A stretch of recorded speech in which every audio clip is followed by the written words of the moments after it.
Out of My Mind by Sharon Draper, with permission from Simon and Schuster.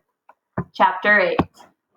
For a long time, it was just me, my mom and dad, and my goldfish, Ollie. I was 5 years old when I got him, and I had him for almost 2 years before he died. I guess that's old for a goldfish. Nobody knew Ollie's name but me, but that's okay.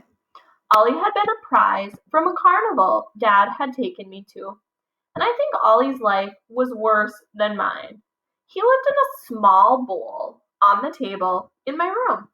The bottom of the bowl was covered with tiny pink rocks, and a fake plastic log sat wedged in the rock.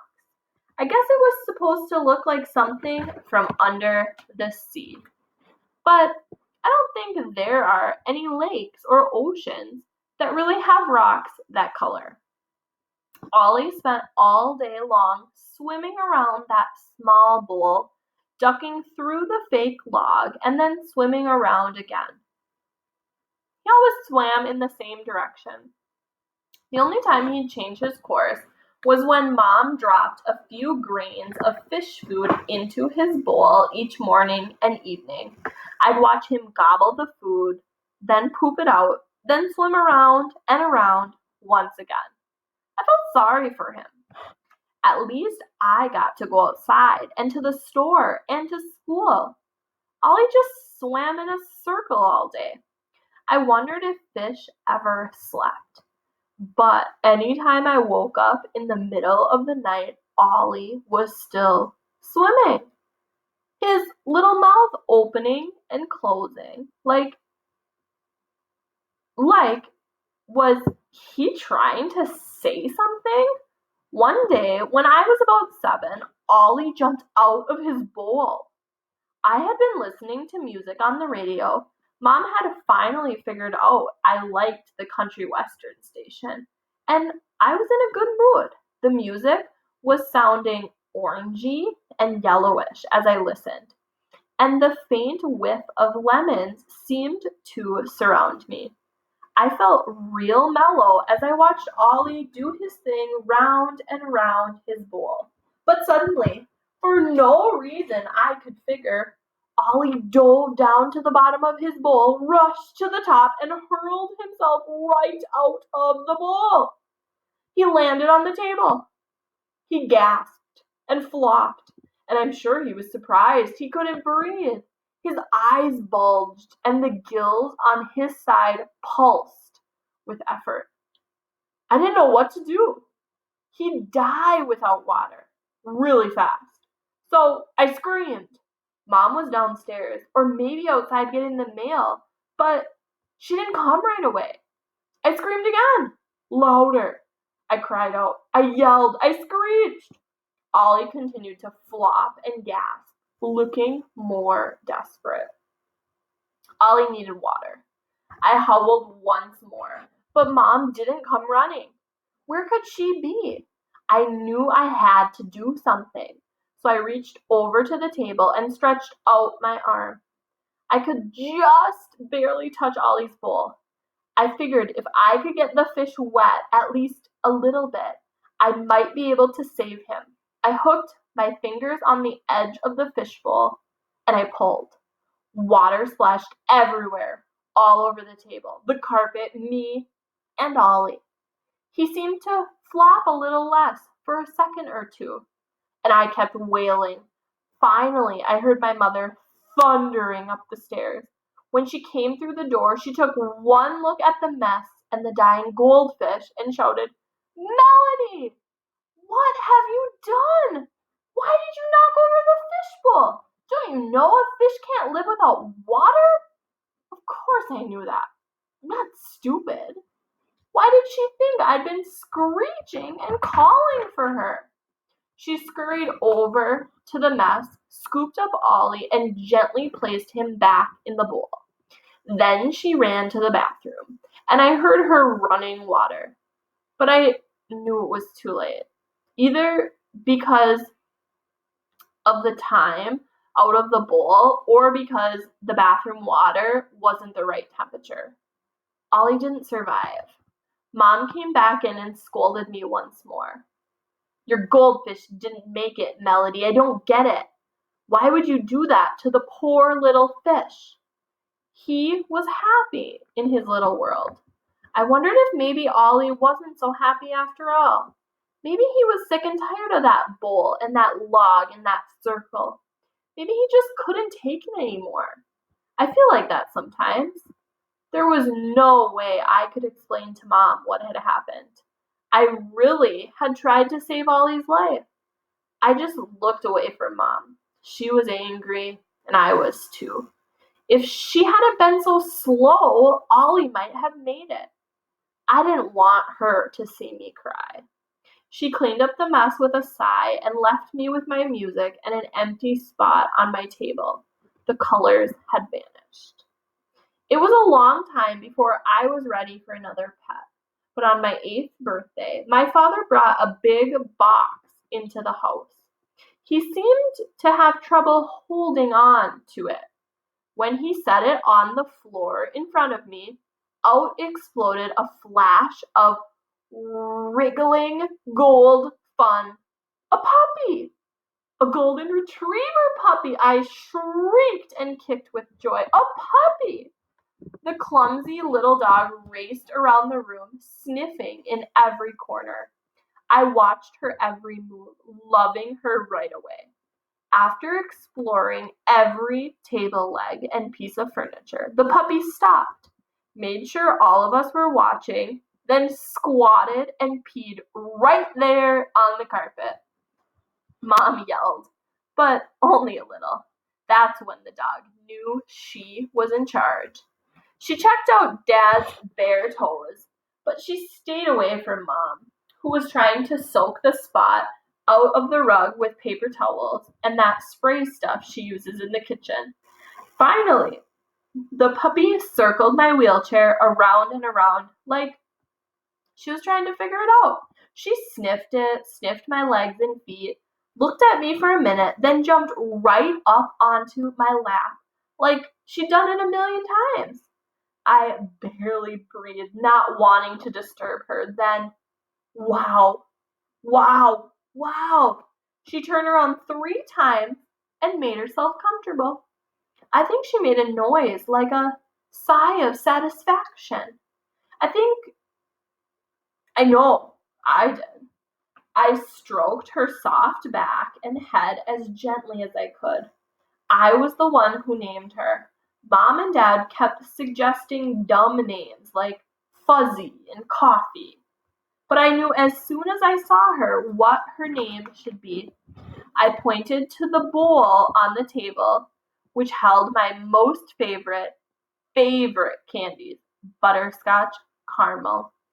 They're soft enough to melt in my mouth, so I don't have to chew, and oh, are they delicious. You want to call her Candy? Dad asked. I shook my head no, gently, so the sleeping puppy wouldn't wake up. Caramel? Mom asked. I shook my head once again. Why don't we call her Stinky? Dad suggested with a grin. Mom and I just glared at him. I continued to point to the candy dish. Finally, Mom said, I know. You want to call her Butterscotch. I wanted to shriek, but I forced myself to stay calm. I tried real hard not to do anything that would knock the puppy off my lap. I said softly as I continued to stroke the dog's silky fur. I didn't know that anything could be so soft, and she was all mine. It was the best birthday I ever had. Butterscotch sleeps at the foot of my bed every night. It's like she read the book on what a great dog ought to do. Bark only when a stranger's at the door, never pee or poop in the house. She got over that puppy stuff. And keep Melody happy. Butterscotch doesn't care that I can't talk to her. She knows I love her. She just gets it. One day, a few months after I got her, I fell out of my wheelchair. It happens. Mom had given me lunch, taken me to the toilet, and wheeled me back into my room. Butterscotch trotted behind, never in the way, just close by me all the time. Mom popped in a DVD for me and made sure my hands were properly positioned so I could rewind and fast forward the film. She didn't notice my seatbelt wasn't fastened, and neither did I. She traveled up and down the stairs doing several loads of laundry.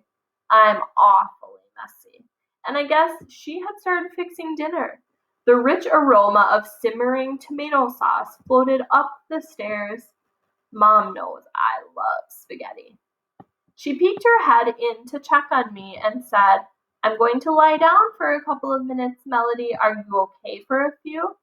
I nodded and pointed my arm toward the door to tell her to go ahead.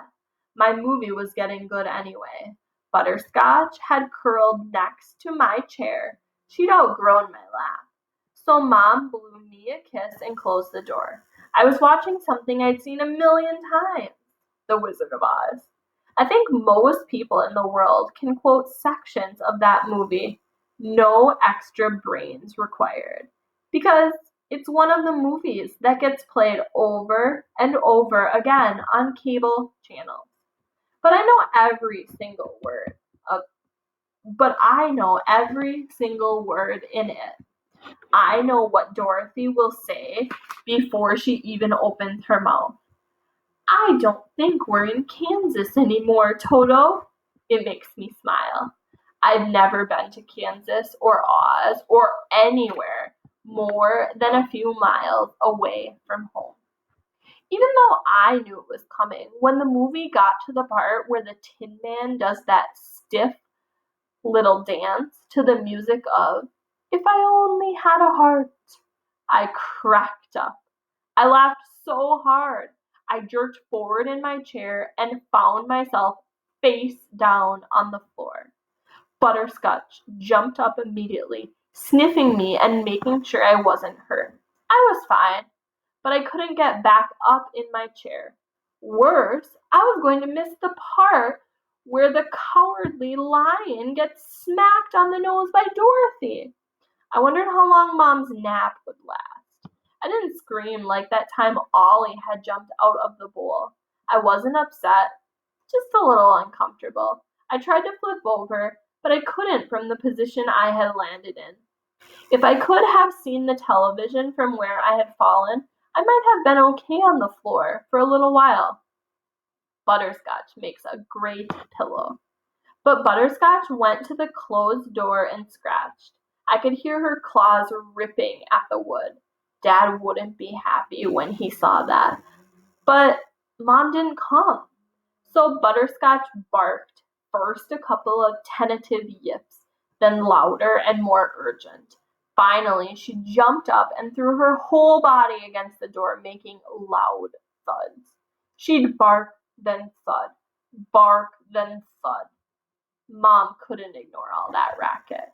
I'm sure it was only a few minutes, but it seemed like longer. Mom came to the door, looking groggy. Her hair was all messed up. What's going on in here? She began. Then she saw me. Oh, Melody, baby, are you okay? She ran to me, sat down on the floor, and lifted me onto her lap. She checked everything, my arms and legs, my back, my face, my scalp, even my tongue. I wanted to tell her I was fine. All she needed to do was put me back in my chair. But she had to do the mom thing and double check. Butterscotch, you're a good girl, she said as she petted the dog and hugged me tight. Doubles on the dog food tonight.